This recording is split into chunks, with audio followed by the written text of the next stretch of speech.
à tous et bienvenue sur le Rendez-vous Tech, épisode spécial d'été où on va parler d'un sujet spécifique. On parle pas d'actu aujourd'hui, mais ça revient très vite, pas d'inquiétude. Je suis Patrick Béja et aujourd'hui, comme vous l'avez peut-être vu dans le titre de l'épisode, on va vous parler de personnes et de méthodes pour fabriquer des effets spéciaux.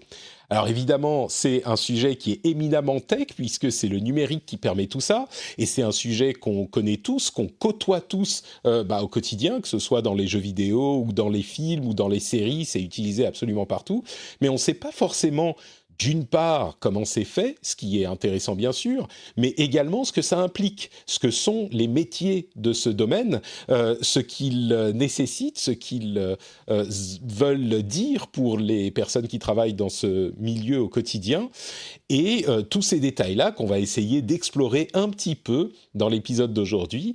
Et pour m'aider à accomplir cette tâche titanesque, j'ai deux personnes éminemment qualifiées, puisque directement de Dwarf Animation Studio, vous voyez comme je le dis en anglais, à l'anglaise, on a Romain Viala et Sylvain Trella. Bonjour à tous les deux, comment allez-vous ? Bonjour Patrick. Salut Patrick, ça va bien, merci beaucoup. Très bien, merci. Ouais. Merci de nous recevoir dans ton émission. Eh ben, écoutez, c'est avec grand plaisir. Comme je le disais, vous faites partie du studio d'animation Dwarf, qui est un studio, j'allais dire parisien, mais tout à coup j'ai un doute. Pas du tout, Montpellier. Pas du tout. Mais c'est marrant, les meilleurs métiers de l'Internet sont dans le Sud, en fait. Hein. Tout le monde s'expatrie. Et on va parler avec vous de vos métiers. Dans un instant, je vais vous demander de vous présenter. Juste avant ça, je voudrais quand même continuer à remercier les patriotes, puisque ces épisodes spéciaux sont également produits grâce à leur soutien. Et je voudrais remercier aujourd'hui spécifiquement Lincoln Howard, Urbi Gaël Rive, Pierrick Blanchet, Aldressus, Elliot, Stéphane Faure, Rudel, Damien et Priyank. Un grand merci à vous tous et à tous ceux qui soutiennent l'émission. Si vous vous retrouvez un petit peu avec un peu de temps libre sur la plage ou dans la chaleur parisienne ou ailleurs, hein, en France ou même dans le reste du monde, vous savez que vous pouvez aller sur patreon.com/rdvtech pour soutenir l'émission. Ça prend 2 minutes et ça nous permet de continuer à faire cette émission qui, j'espère, vous apporte un petit peu dans vos moments de temps libre ou de transport ou de ménage, ce genre de choses. Et donc, je remercie ces patriotes. Du coup, je remercie également Romain, qui fait partie de la formidable équipe des patriotes. Donc, oui.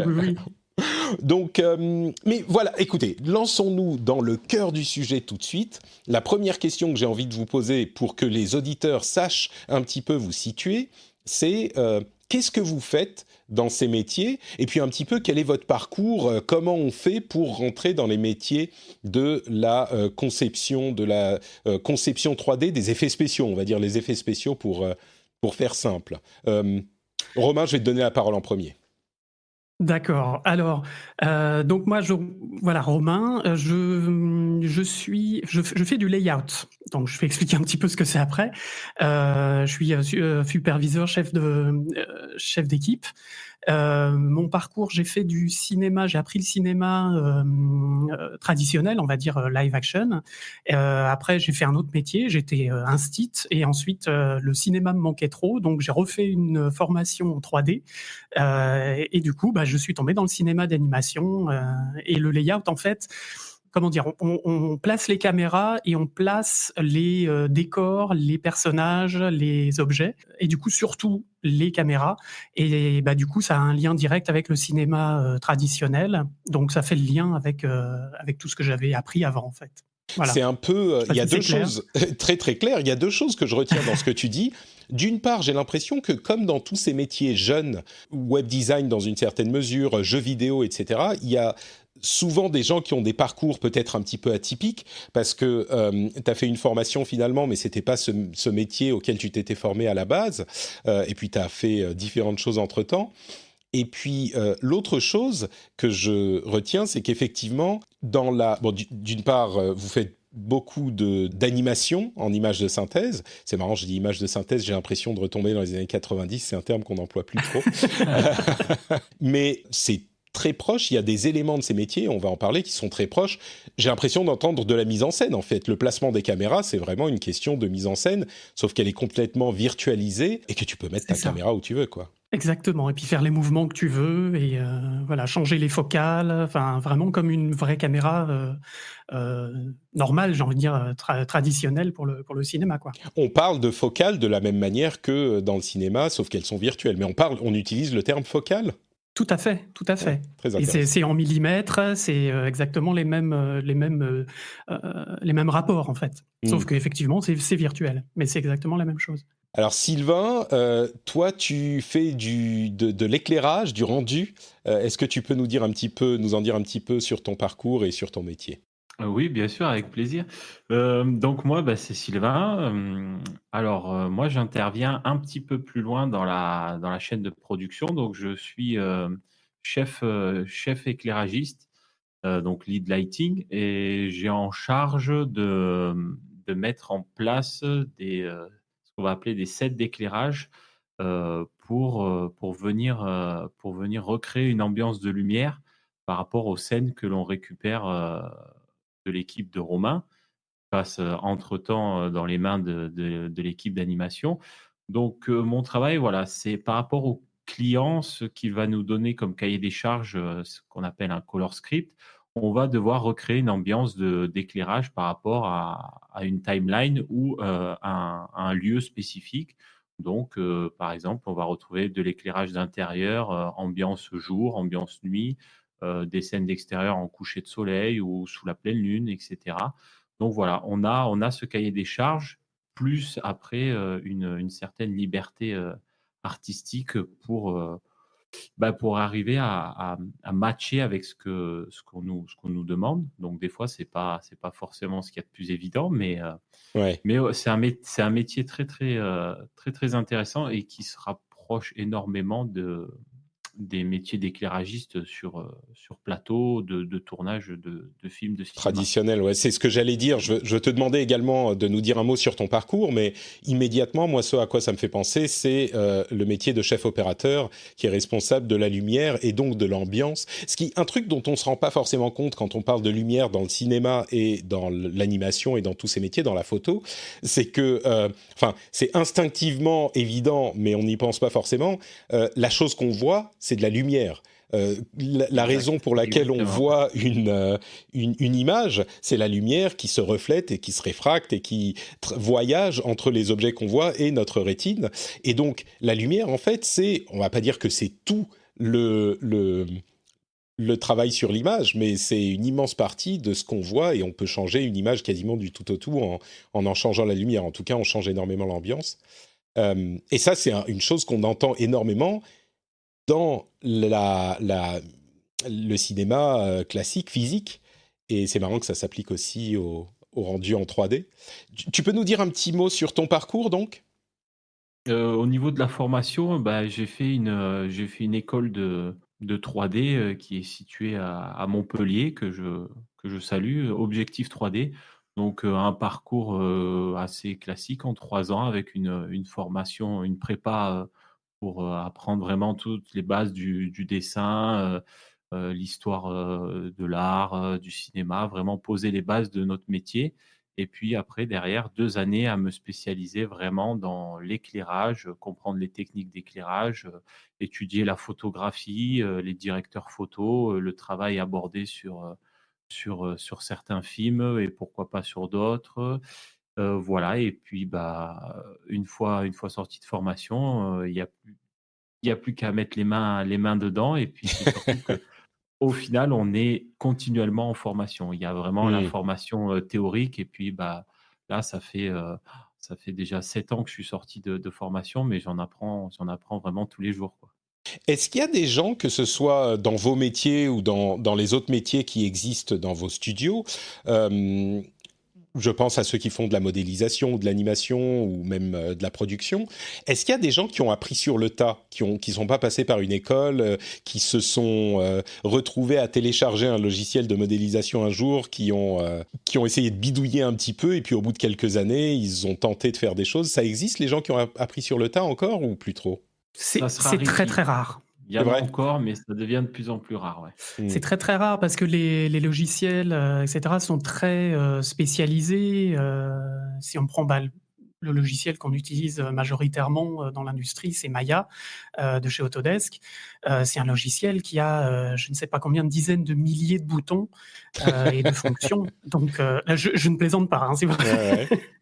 Donc voilà, c'est vraiment énorme. Et puis il y a des choses qu'on apprend vraiment en production quand on a un vrai boulot, dans un studio ou quoi. Alors qu'en formation, on apprend effectivement des bases, mais on apprend, comme disait Sylvain, tellement plus En sur place, faisant, enfin, quoi, quand on ouais. a les mains dans le cambouis, quoi. Voilà. Ouais, je comprends. D'accord, c'est marrant parce que moi j'ai cette image peut-être un petit peu obsolète des gens qui rentrent dans ces métiers en ayant, bah oui, comme je dis, bidouillé dans leur chambre avec leur Amiga 500 pendant des années. J'exagère évidemment, mais à peine. Mais ceci dit, j'ai des amis ou un ami qui a fait qui a réussi par ce biais, mais il s'est lancé il y a déjà 10 ans. Peut-être que c'est maintenant les choses sont différentes. C'est ça, ça prend beaucoup plus de temps à comprendre les logiciels, les manières de travailler, et cetera. Et puis en plus, pour, calculer une image, il faut des machines de plus en plus puissantes. Alors même si les capacités, enfin comment dire? Les machines sont de plus en plus puissantes, les machines personnelles sont de plus en plus puissantes, mais, c'est quand même, voilà, pour faire même un court métrage ou quoi, c'est extrêmement difficile, ou ça prend énormément de temps de faire ça chez soi avec, son petit PC à la maison, quoi. Alors justement, on a commencé à en parler. Il y a des logiciels et des matériels qui sont un petit peu particuliers. Mine de rien, Maya, on peut le télécharger sur son PC demain. N'importe qui peut télécharger Maya. Est-ce que ça veut dire que vous travaillez sur des PC normaux, uniquement avec Maya? Est-ce qu'il y a des logiciels particuliers? Je voudrais savoir pour les geeks dans l'audience. Euh, Qu'est-ce que vous utilisez comme matériel et comme logiciel? Est-ce que c'est des trucs qu'on a à la maison? Tu l'as un peu évoqué, ou des trucs vraiment particuliers, vraiment spécifiques? Ça peut être des trucs qu'on a à la maison, ça dépend ce que tu fais, en Ça fait. dépend la spécialisation, enfin le corps de métier que Hmm. tu exerces. Ouais. Pour ma part, par rapport à Romain, j'utilise un ordinateur beaucoup plus puissant, puisque je suis en charge de calculer des images, donc ça me prend énormément de ressources. Enfin, j'ai un ordinateur avec de gros processeurs, et qui plus est, j'ai aussi des écrans calibrés avec une colorimétrie particulière qui est propre au projet auquel nous travaillons. Donc sur chaque projet, il va y avoir une colorimétrie, et donc on utilise aussi des écrans qui prennent énormément de ressources au niveau de la carte graphique. Donc là, c'est pareil, il faut avoir un ordinateur qui suit. Tiens, Là, ça me donne l'occasion, pardon, excuse-moi, juste de te poser une je question t'en prie, je t'en sur prie.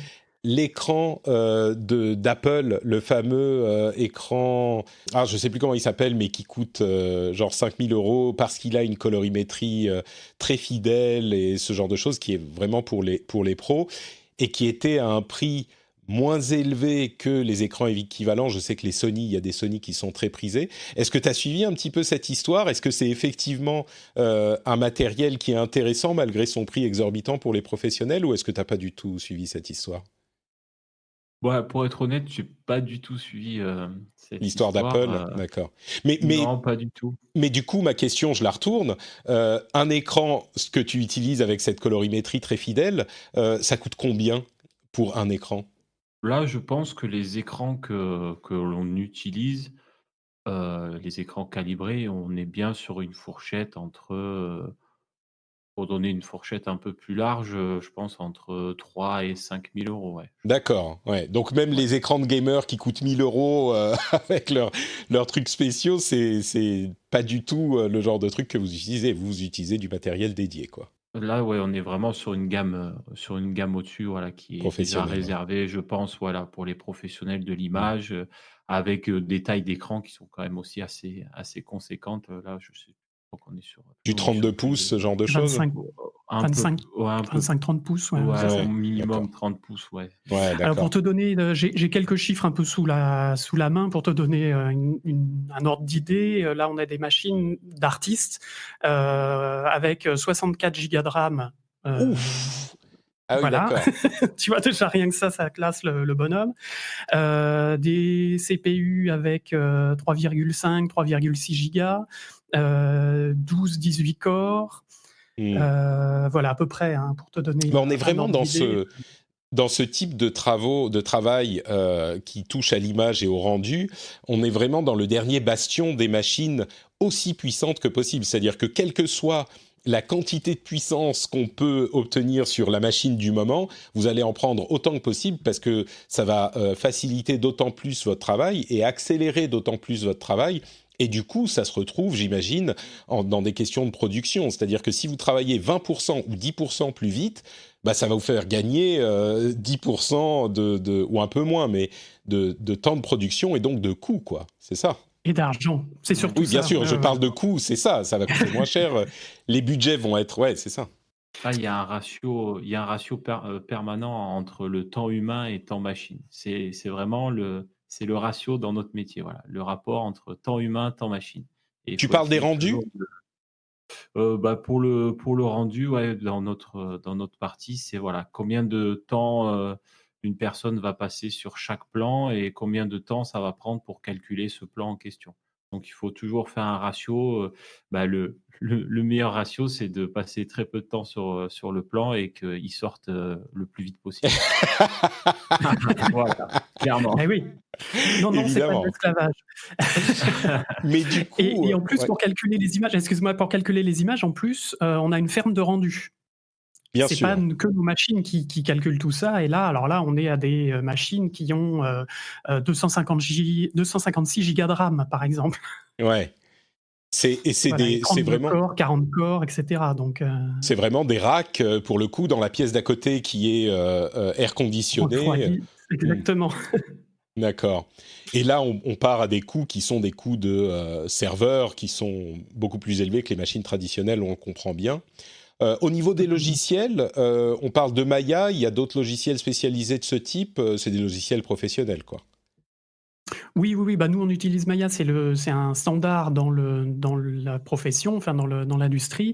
Après, il y a aussi des logiciels comme 3ds Max, qui sont souvent plus utilisés pour le jeu vidéo d'ailleurs, mais c'est Autodesk aussi, mais il y a aussi d'autres logiciels. Il y a Clarisse IFX, qui est d'ailleurs montpelliérain aussi, si je ne dis C'est pas de ça. bêtises. Voilà, il y en a plein. Il y a Blender aussi. Il y a des films qui sortent Hmm. faits via Blender, qui là pour le coup est totalement gratuit, open source, etc. Puis voilà, puis après il y a des logiciels propriétaires aussi, dont Exactement, voilà. là le moteur de rendu qu'on utilise pour la lumière. Et là je laisse Sylvain. C'est ça, voilà. Ouais, à Dwarf, on utilise un logiciel propriétaire pour tout ce qui est partie de l'éclairage et du rendu. Donc, bon, après ça, c'est un choix politique, toute une stratégie par rapport, à la différence entre un logiciel propriétaire et un logiciel comme Autodesk Maya, c'est que, bah, on peut développer. Voilà, Hmm. on a cette souplesse de développement qu'on va pas retrouver sur des logiciels, non propriétaires.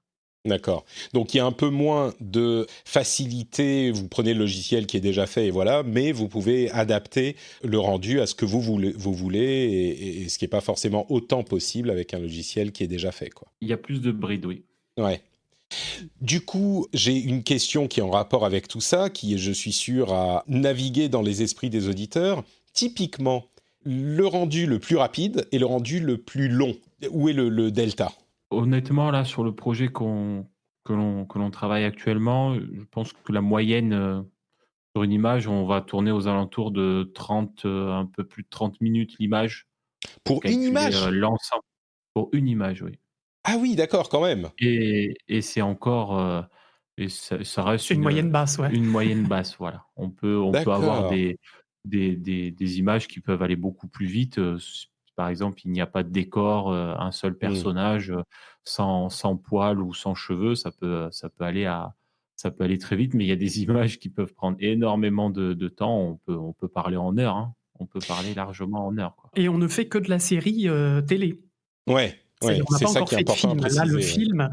Ouais. le film, parce que là on est sur des images 2K, je crois, hein, c'est ça, hein, Oui, pour la voilà. série télé. Alors que si on passe au cinéma, on va passer sur du 4K, voire du 8. Donc Et ça, là, plus la c'est une résolution est petite fille. élevée, c'est exponentiellement plus long à calculer.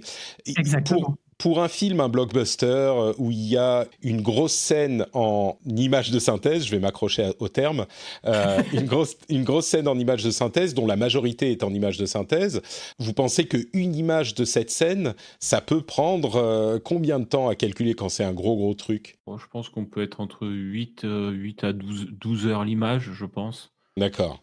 Oui, non, mais Ouais. c'est incroyable parce que si on a un film de 2 heures dont la moitié contient des images de synthèse, 60 minutes dont chaque seconde prend 24 images minimum, ça devient tout de suite... on n'a juste pas le temps. Alors ensuite, il y a peut-être très certainement des studios qui utilisent plusieurs studios d'animation différents, qui vont un petit peu partout dans le monde, mais... Bon, c'est intéressant à constater. C'est ça. Puis après, les calculs d'images peuvent se faire en parallèle. Tu peux calculer 15 images en même temps, ou même plus, suivant la capacité de ta ferme de rendu aussi, quoi. Ouais, d'accord. T'es pas limité à faire une seule image en même temps, oui. J'imagine qu'il y a des studios... Non. Heureusement, parce que sinon, le film mettrait 15 ans à se faire. Donc c'est ça. Serait très lent.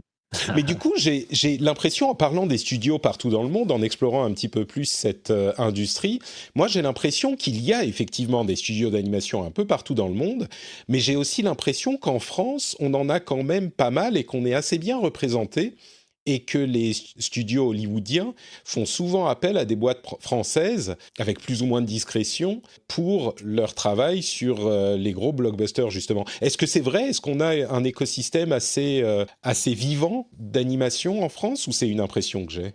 Non, c'est pas une impression. On a déjà de très bonnes écoles en France. Oui, pour commencer, oui. Ah oui, ça commence là, oui. On a déjà des très bons artistes qui s'exportent partout. Les Français sont demandés, faut le savoir. Et puis après, on a aussi un certain savoir-faire, une certaine déjà du dessin animé 2D classique, on va dire. Et puis même en 3D, on a été un petit peu à la traîne au début. Et puis après, on a vite rattrapé notre retard. Mais on a quand même beaucoup de studios. Illumination, par exemple, Les Moi Moches et Méchants, etc., c'est français, c'est fait en France, même si ça a été racheté par une boîte américaine, mais ça reste quand même fait en France. On a un studio, il y a des studios à Toulouse, par exemple, TAT. Micros aussi. Micros Animation. Les films Astérix d'animation. Voilà, Astérix, exactement. Donc c'est quand même des productions en général de grande qualité par rapport à d'autres studios dans le monde.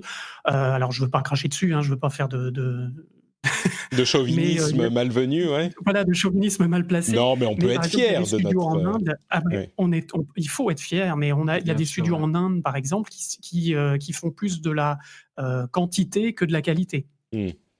D'accord. Donc après, ça dépend de ton budget, ça dépend de la qualité que tu veux à la fin de ton produit fini. Je pense aussi surtout que la patte artistique française plaît beaucoup à l'international. Je pense que ça reste quand même, on fait des métiers artistiques, et comme tout métier artistique, il y a une patte, un savoir-faire français qui, je pense, plaît à l'international et qui fait que l'animation française s'exporte très bien. D'accord. Du coup, j'aimerais rentrer un petit peu plus dans les détails du processus. Si moi, Patrick Béja, je vous dis, écoutez, j'ai un super concept, je viens vous voir chez Dwarf, j'ai un super concept, je vais faire Rendez-vous Tech, le film. Et donc, j'ai mon scénario, et à partir de là, on fait quoi ? Comment ça se passe pour partir du script et arriver à un film d'animation complet ? Quelles sont les différentes étapes ? Alors, on va résumer, bien sûr, mais... Essayez de m'expliquer ça. Alors, on va déjà écrire le scénario, les dialogues, etc. Et puis ensuite, on va faire ce qu'on appelle un storyboard, c'est-à-dire une espèce de BD un petit peu des différents plans qu'il va y avoir dans chaque séquence, dans chaque moment du film.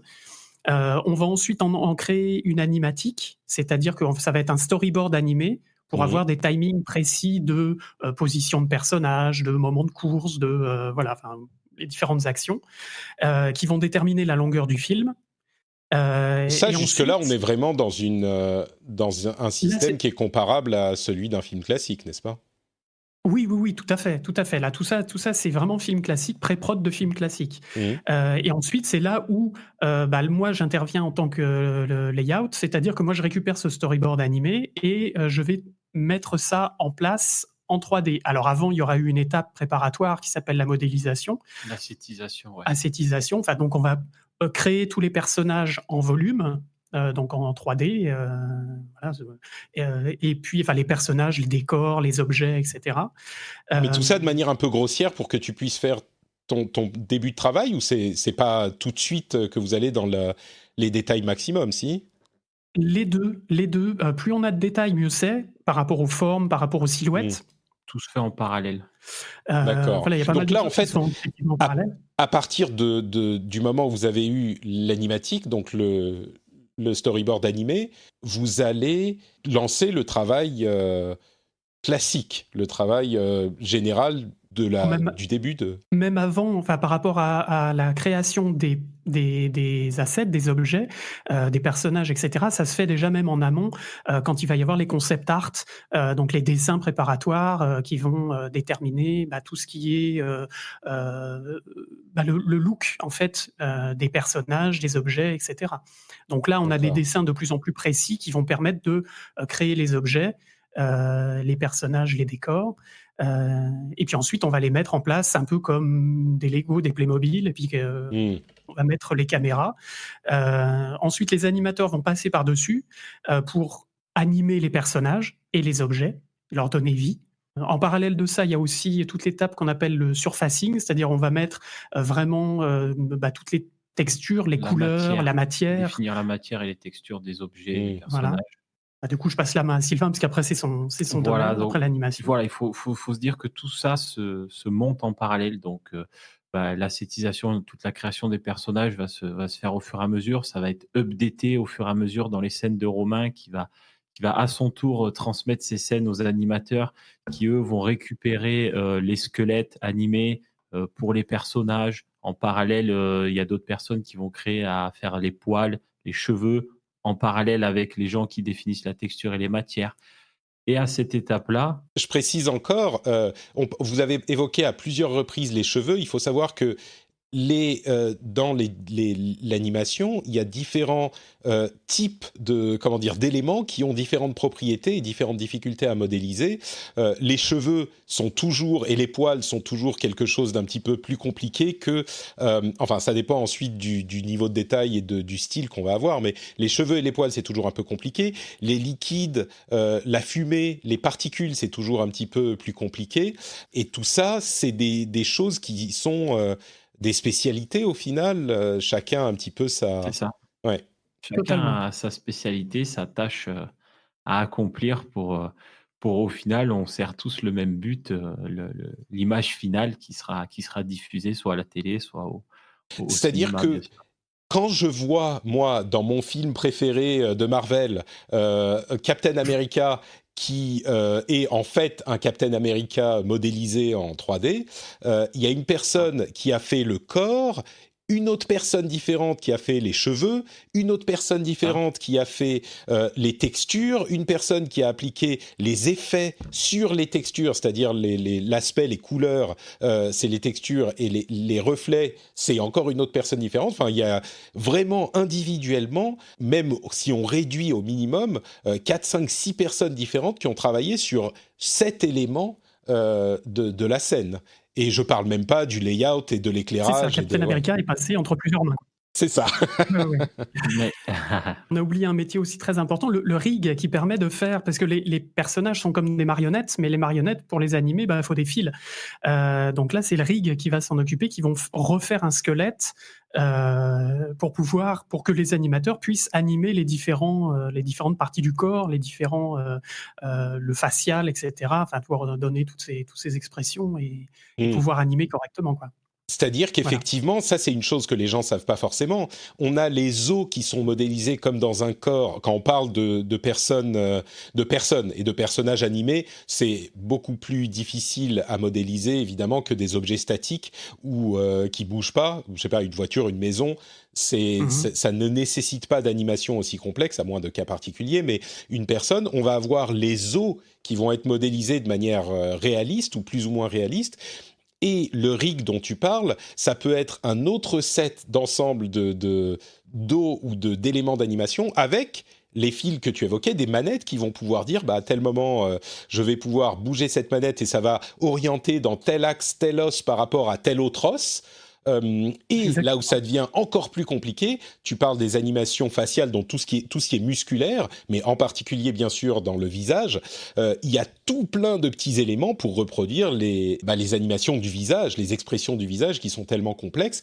Et ce travail-là de création des manettes qui permettent de modifier tout ça, c'est encore une autre personne qui le fait que tous les autres éléments qui sont créés sur ce modèle.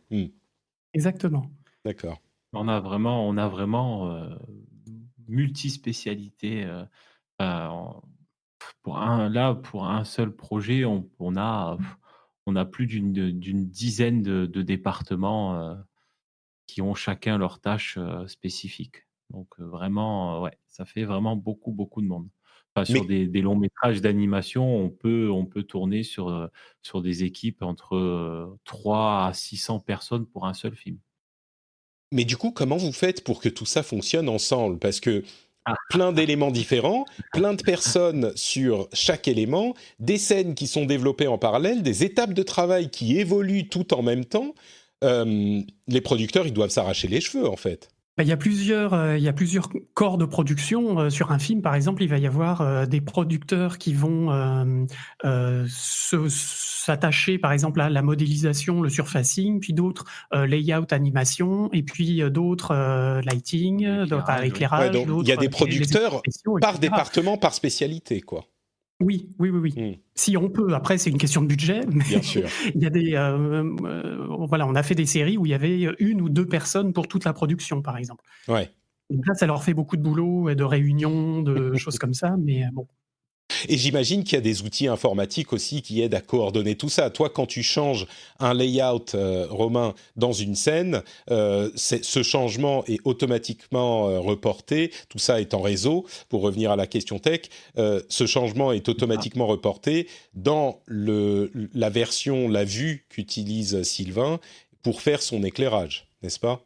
Ex- Exactement, en fait. On est tous Vous les travaillez tous départements, sur le même matériel, finalement. on est On a tous une plateforme commune, ouais. On est tous branchés sur ce qu'on appelle un pipeline. Enfin, pour faire simple, il faut imaginer un énorme terminal où tous les départements sont connectés. Donc, si Romain met à jour sa scène, moi, derrière, automatiquement, je devrais récupérer sa nouvelle version de scène. Enfin, tout se met à jour automatiquement.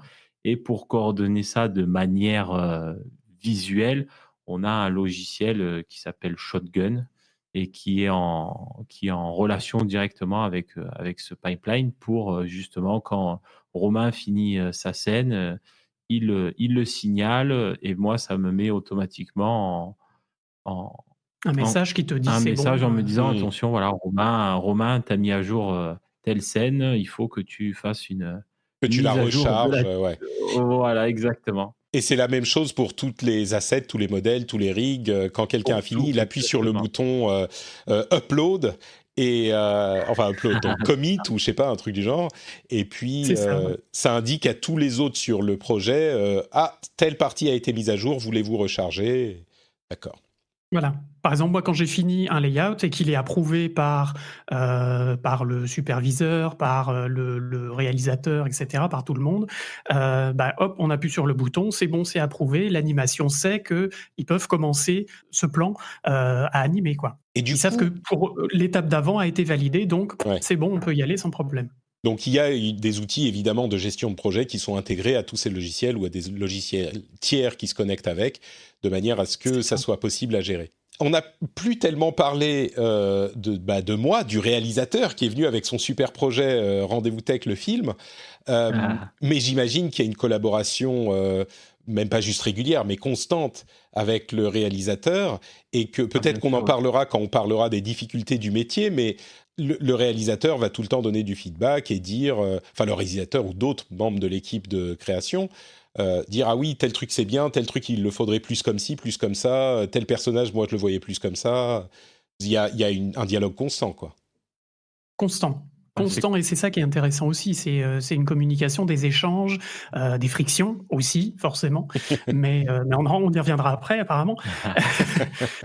D'accord. Mais oui, mais c'est bien, ça fait évoluer le projet, ça le fait vivre, quoi. Le projet est constamment vivant et constamment en modification, en changement et dans le bon sens en général.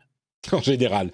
Est-ce que vous pourriez me raconter une journée typique, une de vos journées typiques de travail? Vous arrivez, vous vous posez à la machine à café, vous discutez pendant une demi-heure, une heure, des dernières news que vous avez appris dans le rendez-vous tech, tout ça, pour vous mettre dans l'ambiance, hein, pour le film. Mais Bien sûr. comment ça se passe, la journée typique? Bah, c'est une journée à problème. Voilà. Pour faire simple, ça va être une journée à problème et de toute façon, quand il y a pas de problème, c'est justement là où il y a quelque chose qui cloche. Heu, pour faire plus simple, non, ça va dépendre un petit peu, des spécialités. Par exemple, nous dans le département lighting, donc le matin, l'équipe arrive. 1re chose qu'ils vont faire donc c'est de regarder, de visionner les plans qu'ils ont envoyés sur la ferme de rendu, la veille. Parce que Et si tu lances les rendus et tu les fais pendant la nuit et puis tu viens voir ce que ça a donné le lendemain matin, quoi. en général, voilà, ils sont lancés tout au long de la journée, mais il y a quand même une partie, une grosse partie qui va être calculée la nuit.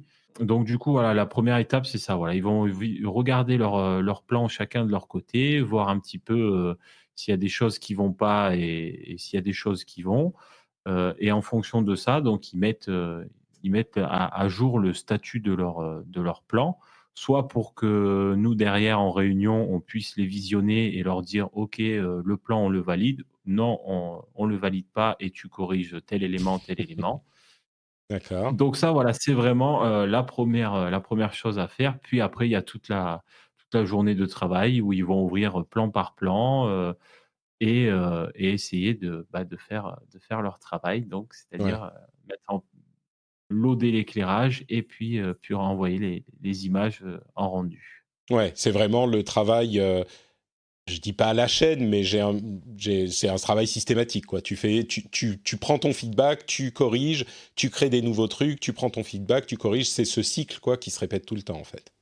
Romain, t'es resté bien silencieux pendant Voilà. cette. Après, il y a toute la partie, Ah, mais parce que je le laisse pour la expliquer, j'expliquerai après la mienne de pour la manière plus pour la partie technique, synthétique. voilà. Après, il y a tout aussi, tout le côté artistique où, il y avoir des plans qui vont être plus longs que d'autres parce qu'il y a certaines, et on a certaines exigences, à mettre en place au niveau de l'éclairage. Donc peut-être là, un personnage va être dans l'ombre, on va dire, au lighter, on va lui dire: «Bah, écoute, tourne un petit peu ton éclairage pour récupérer le personnage, dans la lumière», ou celui-là, décale un peu la lumière pour justement le remettre dans l'ombre. Donc après, il y a quand même toute une partie artistique qui fait que, un plan simple peut devenir un plan très compliqué et inversement, des plans qui paraissent très compliqués, au final, sont assez simples. Tu peux nous donner un exemple de plan, justement, qui te paraissait simple à la base et en fait, pour telle ou telle raison, c'était devenu super complexe à mettre en place? Un plan, admettons, un plan tout simple, plusieurs personnages qui sont, sous un arbre. Donc certains personnages vont se retrouver dans les ombres, d'autres dans la lumière, dans la percée de lumière.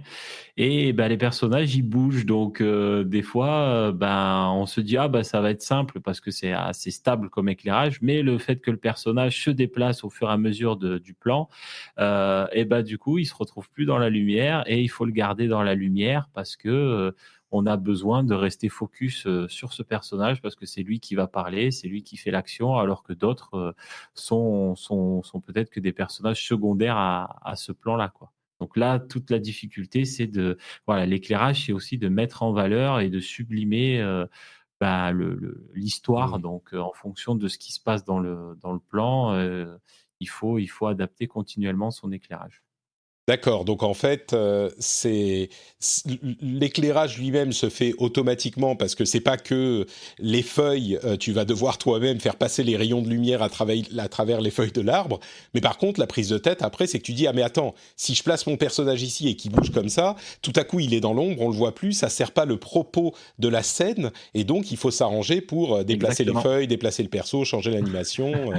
D'accord. Exactement. Ok. À notre stade, on a le droit que de tricher en fait avec l'éclairage. Voilà, il faut Hmm. savoir qu'on triche énormément puisqu'on ne peut pas s'amuser à déplacer le personnage ou le décor qui ont été mis en place par Romain. Et sinon, après, Et validé. Il va il pas va, être content. il va, C'est-à-dire il que va pas être content. Et puis, c'est validé par le client c'est surtout. ce que C'est ça j'allais que ça dire. vaut. Oui, c'est qu'il y a un truc qui est validé et c'est pour ça que vous pouvez pas parce que du coup, ça change également l'intention de la scène. Toi, tu es dans ton domaine, et donc, qu'est-ce que tu fais? Tu rajoutes une source de lumière qui va quand même l'éclairer quand il est dans l'ombre C'est ça que tu veux dire en disant tricher, ou qu'est-ce qui se Bah, passe? quand, par exemple, tricher, ça peut être, on va avoir des plans, qui sont cadrés au niveau de la taille, donc on ne voit pas le sol, on ne voit pas les ombres projetées et on va se permettre justement sur ce genre de plan, au lieu de garder, la direction de l'éclairage, comme elle est censée être, pour rendre le personnage un peu plus sexy, on va dire, on va se permettre de tourner un petit peu l'angle De le déplacer, ou voilà, de déplacer un peu la light, ou de tourner un peu cet éclairage pour mettre un peu plus en valeur le visage, ou par exemple placer Hmm. une source d'éclairage qui simulerait le rebond du sol pour venir un petit peu réchauffer le personnage s'il se retrouve dans une partie ombrée. Il y a tout plein de techniques D'accord. qu'on peut Mais je comprends, ouais. utiliser. C'est-à-dire que tu vois pas les ombres portées parce que tu es à un plan un peu plus serré, et du coup, tu mets une C'est autre ça, source de lumière, et c'est bon, ça fait la blague. Allez, vas-y. Est-ce que... Moi, j'imagine qu'il y a des moments où exactement. il Ah y a bah des moments où vous ça vous triche regardez énormément. entre artistes de lighting, et vous dites, eh, tu crois qu'on peut le faire? Ouah, allez, ça se verra pas. C'est bon, vas-y, ça passe. Ça va passer, ça va Ouais. passer. Exactement, exactement. Donc ça fait D'accord. partie de la journée typique, voilà.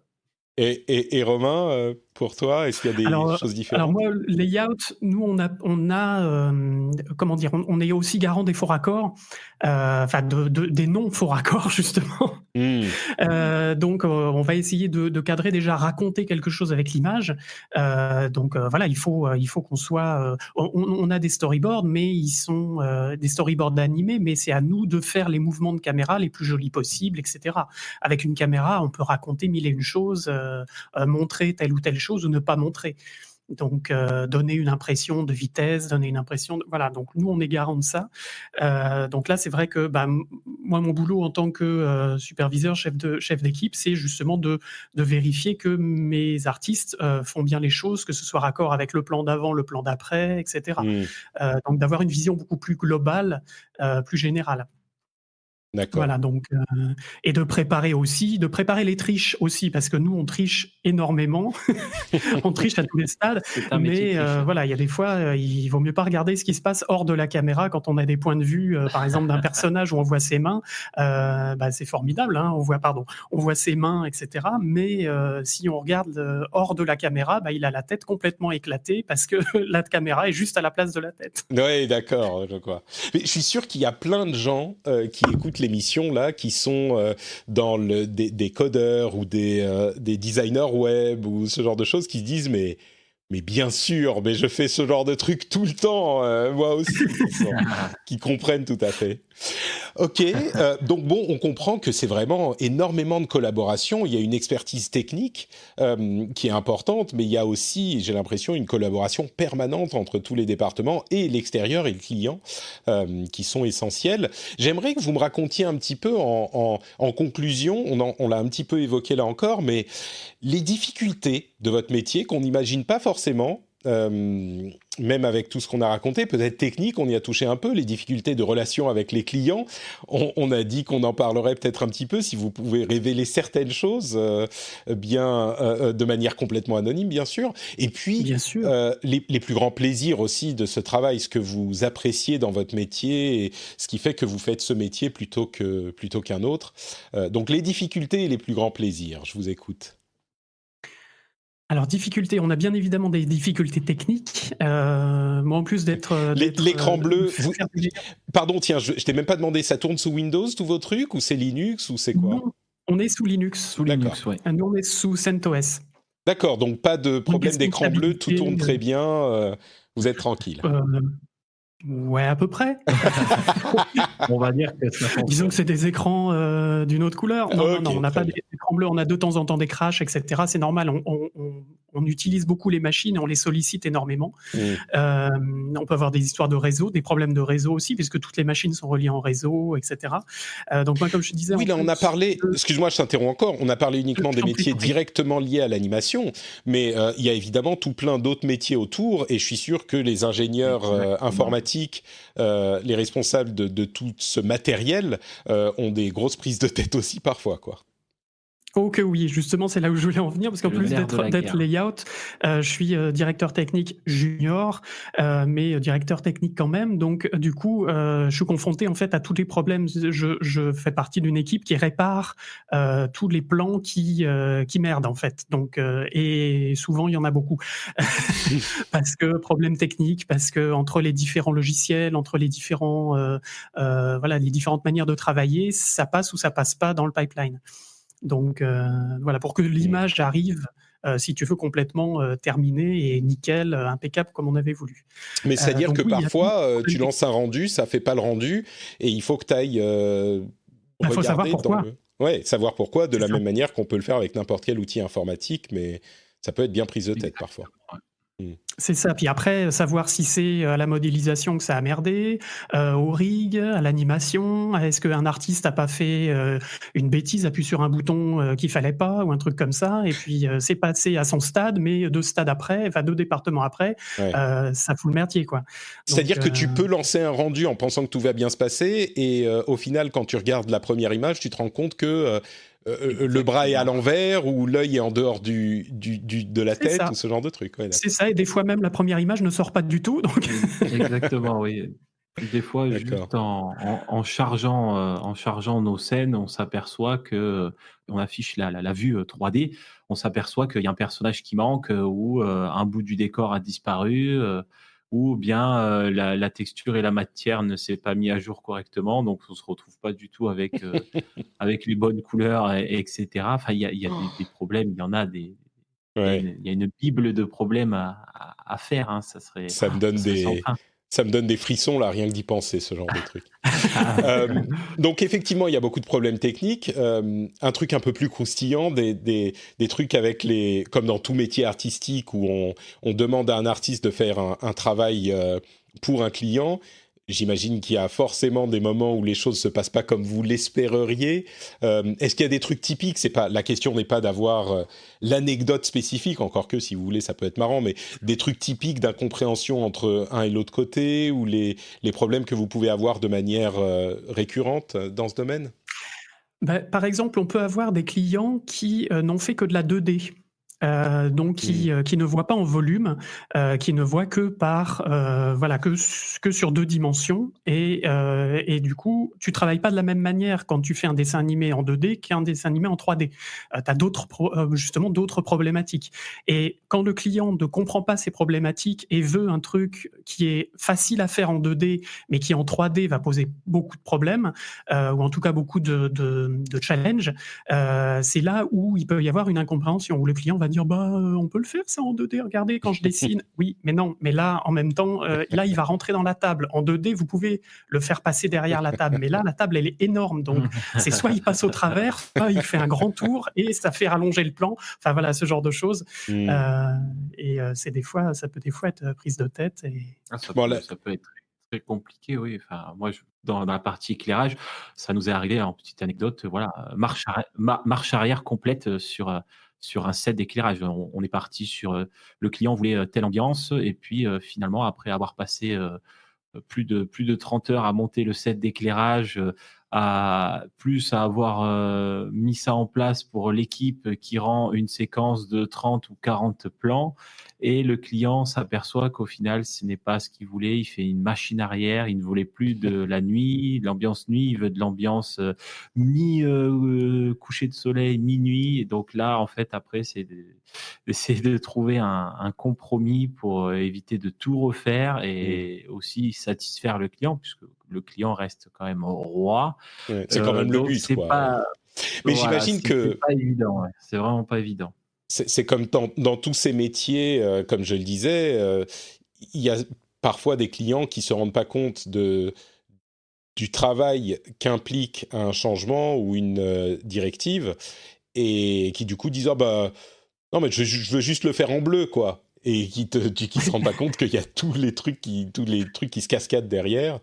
C'est voilà, où une fois l'image rendue, compositée aussi, parce qu'il y a les compositeurs qui viennent mettre toutes les couches et mettre la dernière couche de vernis. Puis une fois que tout est sorti, ils disent le client va dire finalement l'animation, est-ce qu'on peut la changer? Et là on dit non, ça a été validé comme ça depuis le début, ça fait 2 mois que c'est validé, non, on peut pas revenir, ou alors ça va vous coûter cher.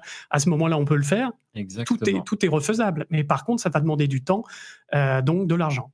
Et heureusement qu'on a toute l'équipe de production de production qui va gérer tout ça. Qui gère toute cette partie politique, partie politique avec le client, justement pour lui dire attention, là, à ce moment-là, à cette étape-là, vous voulez changer ça, d'accord, c'est pas impossible. Par contre, ça nécessite de reprendre ça, et ça va coûter tant en heures de travail, etc. Et voilà, c'est tout un... C'est un peu comme un enfant capricieux des fois. Tu lui dis t'es sûr que tu veux ça? Je te parle parce que je sais que tu veux ton petit, etc. Moi j'ai des enfants aussi. T'es sûr que tu veux ce jouet-là? Tu es sûr de toi? Tu vas pas le regretter?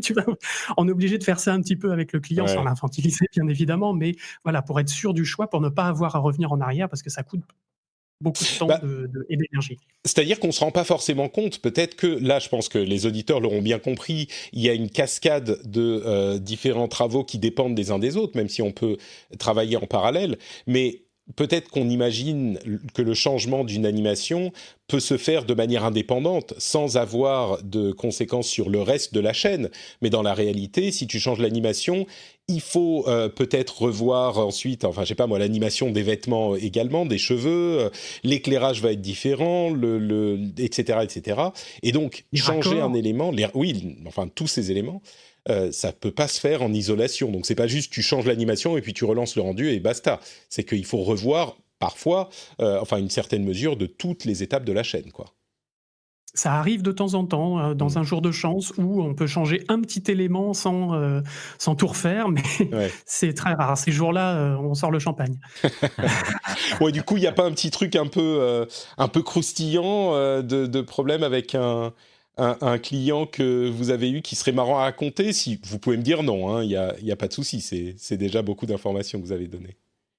Voilà, je pense qu'à notre niveau à nous, je pense qu'on n'a pas assez de recul avec le client pour avoir d'anecdotes assez croustillantes. Je pense que c'est la production qui fait écran devant vous en fait et qui vous permet de travailler dans la sérénité sans avoir à vous soucier de ce genre de choses, quoi. Exactement. Et qui peuvent nous dire le client il est pénible, ou ça pas le client il est cool, etc. Non, en plus on a travaillé là on avait travaillé sur une série qui s'appelle Mon Chichi, et on avait la collaboration avec le réal. Moi j'étais en direct avec le réal assez souvent, une fois par semaine ou deux, et c'était un régal de travailler avec lui. Je lui disais là par exemple ça va pas être possible, est-ce qu'on peut changer? Mais oui bien sûr, très bonne idée, etc. Donc voilà, c'est aussi, il y a des fois où ça se passe bien aussi quand même.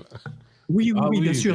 Bien sûr. En majorité, ça se passe bien. On va pas se plaindre non plus. Non, c'est vraiment un travail collaboratif, et aussi bien avec le client qu'avec les gens des différentes équipes. Et c'est vrai que c'est aussi. Tu demandais les avantages, les plaisirs. Les plaisirs, les plaisirs que vous avez dans ce boulot. Voilà, c'est ça, c'est de travailler avec des gens sympas, décontractés aussi, parce que là on est en short et en t-shirt, et on peut même se balader pieds nus dans le studio, on n'est pas en cravaté. Et puis les gens sont cool quand même. Voilà, on a tous ce côté artistique et technique, on a tous cette envie de bien faire, même si c'est pas notre produit à nous, mais en tout cas c'est à 100%, mais en tout cas c'est notre bébé, quoi. Voilà. Et tous, on vient apporter sa petite pierre à l'édifice pour faire le mieux possible et faire une production. Donc le plaisir d'avoir le plaisir d'avoir un travail artistique, comme je parle souvent de, entre guillemets, ces métiers, vous êtes dans une certaine proportion artistique, il y a un petit peu de commercial puisque vous travaillez pour un client, c'est pas juste le truc que vous avez envie de faire, mais vous pouvez combiner les deux et au final, vous avez une œuvre qui est collaborative dont vous pouvez être fier. Est-ce que c'est ça le moment où, dont vous retirez le plus de plaisir, c'est quand c'est bon, c'est validé, c'est terminé, vous dites, bah, on a tous bossé ensemble et on a fait ça, quoi. C'est nous qui l'avons créé. La Oui, satisfaction, ouais. Mm. Sincèrement, c'est la satisfaction de découvrir, à l'écran, que ce soit pour un film, long métrage ou de la série d'animation, c'est de découvrir à l'écran le résultat de tous ces efforts, de tous ces heures de travail, d'énervement. voilà, les nerfs mis à rude épreuve, les moments où de rigolade et cetera. Enfin, il y a tout ce condensé qui nous revient à la figure, en regardant les images et il y a Mm. une vraie satisfaction. Voilà, vraiment, c'est la sensation, enfin le sentiment d'avoir accompli quelque chose Collectivement, ouais. collectivement qui aura pas le même impact, visuel selon la personne qui va le regarder. Un enfant de 5 ans comme une personne de 20 ou 30 ou 50 ne verra pas les images de la même manière et Mm. c'est ça que je trouve, merveilleux dans notre métier. C'est d'avoir,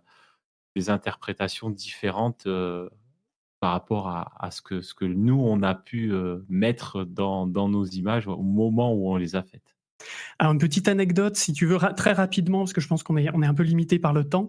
Là, on est en train de faire, par exemple, une série avec Glenn Keane, qui va sortir sur Netflix au mois de novembre. Donc, Glenn Keane, je ne sais pas si tu vois qui c'est, Patrick. Non, je suis désolé. Alors Glenn Keane, c'est un ancien de chez Disney qui a travaillé des années à Disney, qui a par exemple créé Pocahontas, La Petite Sirène, qui a été directeur d'animation sur Réponse. Enfin, je sais pas si tu avais vu, enfin ou si les auditeurs ont vu le court métrage sur qui avait eu un Oscar sur le basket. C'est Dear Basketball, Yes, c'est ça. Kobe Bryant.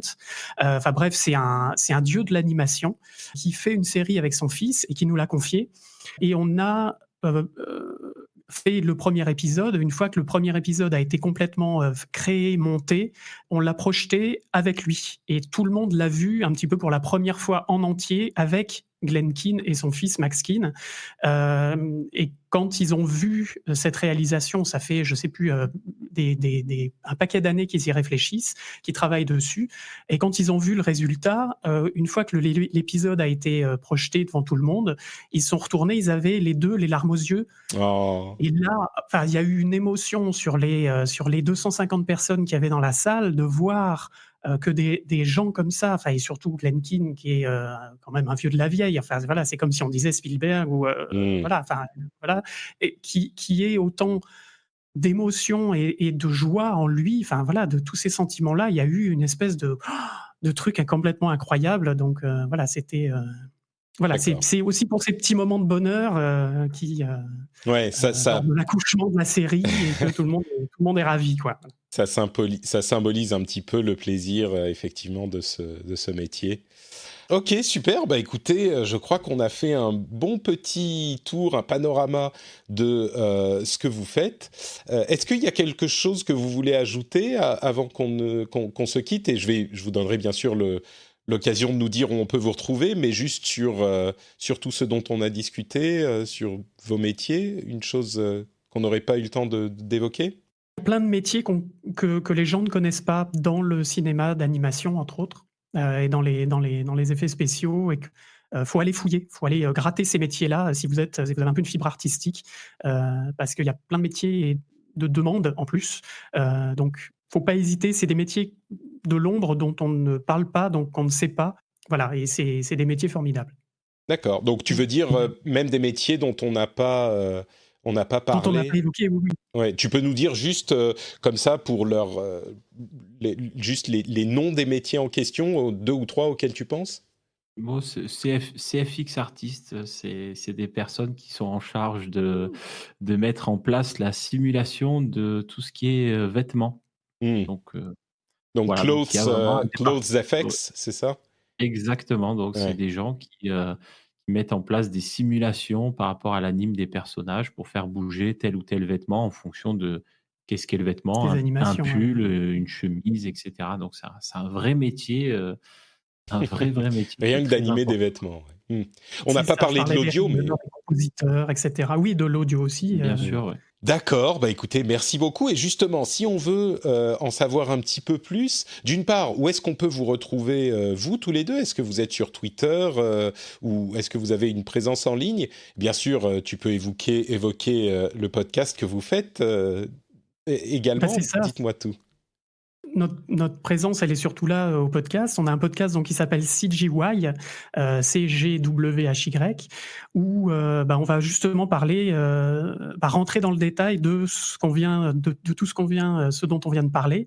Donc on va, là on est en train de finir toute une partie d'interviews de quasiment tous les métiers justement, où on a, des discussions d'1 heure, 1 heure et quart, avec des gens, des professionnels de chaque métier, de chaque département. Et puis après, bah, toutes les problématiques qu'il y a, voilà. Donc dans ce podcast, D'accord. on a voilà des discussions très très intéressantes, très enrichissantes. Après, plus orientées métier, mais les curieux peuvent venir écouter. Moi, je Très pense bien. que ça c'est un podcast qui résume bien notre métier, voilà, où là, on s'est vraiment attaqué à toute la chaîne de production, comme dit Romain, avec, un interview pour chaque spécialité, avec un invité de la spécialité et puis après on partira sur des émissions un peu plus, thématiques parce qu'il y a tellement de sujets. Par exemple, l'intermittence, hein, puisque nous sommes Mmh. des intermittents du spectacle, il faut pas l'oublier. Donc ouais, j'encourage vraiment, pour, les confirmés ou les novices, dans le monde de l'animation, de découvrir, le podcast CGY, vraiment. Eh ben, je Ça Et puis mettrai. sur les réseaux sociaux, on est @CGY Podcast. Voilà, exactement. vous nous Très retrouverez bien. un peu On est partout. assez ouais, assez présent, ouais. Super, donc je mettrai le lien du podcast dans les notes de l'émission et le lien vers le compte Twitter Merci beaucoup. CGY Podcast. Super. Donc vous n'avez pas de compte Twitter personnel. Très bien. On vous mettra celui du podcast. Celui du podcast, oui, oui, oui. Ouais, impeccable, D'accord. ouais.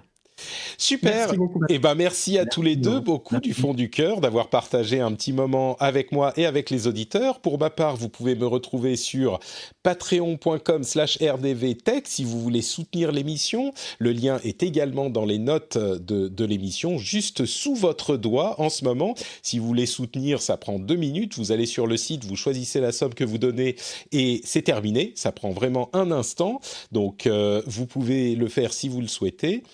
Et si vous voulez me retrouver sur les réseaux sociaux, c'est NotePatrick sur Twitter, Facebook et Instagram. Évidemment, si vous voulez voir mes images de l'été, c'est sur Instagram que ça se passe. On se retrouve la semaine prochaine pour un nouvel épisode. De quel type? Vous le découvrirez la semaine prochaine. Merci à tous. Merci Romain, merci Sylvain. Ciao, ciao.